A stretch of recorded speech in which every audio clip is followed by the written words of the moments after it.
All right, we're going to take a look at another modeling problem.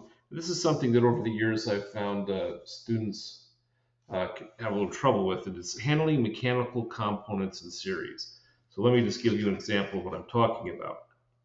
So suppose I have, so this is the wall. So it doesn't move, no problem with that. I have a spring connected to another spring connected to a mast. And I could have this be a damper. It would still be this in series with that, and so on. Okay.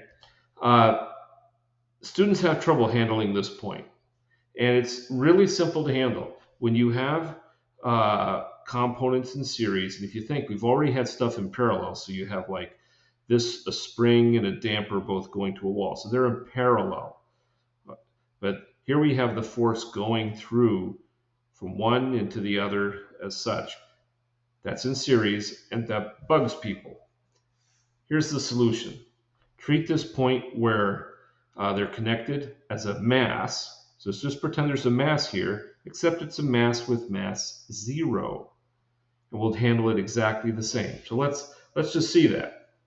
So if I'm so I'm going to start getting a model for M1. So I hold X2 still, move M1 in a positive direction and go, what do I feel? Well, it'll have opposition. So minus K1 X1, that's right in here. Force is in a positive direction, so that there's that. Now if X2 were to move in a positive direction, then that spring would push M1 out. So we'd have plus K1 X2. It's exactly what we've done in the previously.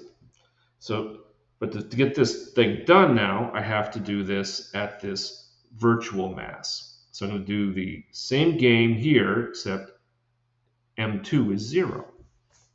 All right. So M2, X2 double dot right here, it's 0. That's fine. But I'll still say, what is this dot? What's happening at this dot?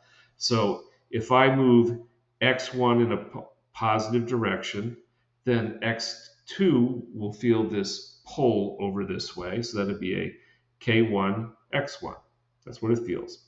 So now I hold this still, move X2 in a positive direction. K1, X2 will oppose it. K2, X2 will oppose it. So I have a minus K1, X2 and a minus K2, X2. There it is. So here we have these two equations. Now, if I can then bring this to the other side and start equating components. So if I put the X2s on the other side, because these are negative, I'd have K1 plus K2, X2. So these two move over, equals K1, X1. All right. And I get X2 equals K1 divided by K1 plus K2, X1. Well, that's really nice because I can take this relationship, go up here, and replace X2 with this equation. And if I do that, that's what I did right here. So now I have everything in terms of X1s, and I can rework that. So here I just combine these terms here. And if I wanted, I could bring the stuff to the other side. Oops. Plus K1, K2 over K1 plus K2 X1 equals F. That's the more normal way an equation would be written. Anyway, here we see if you have things in series, just treat that point where the elements touch as if it's a mass. Just set the mass equal to 0, generate the equation, and you'll be able to eliminate the variable, and everything will work out fine. So there's that piece.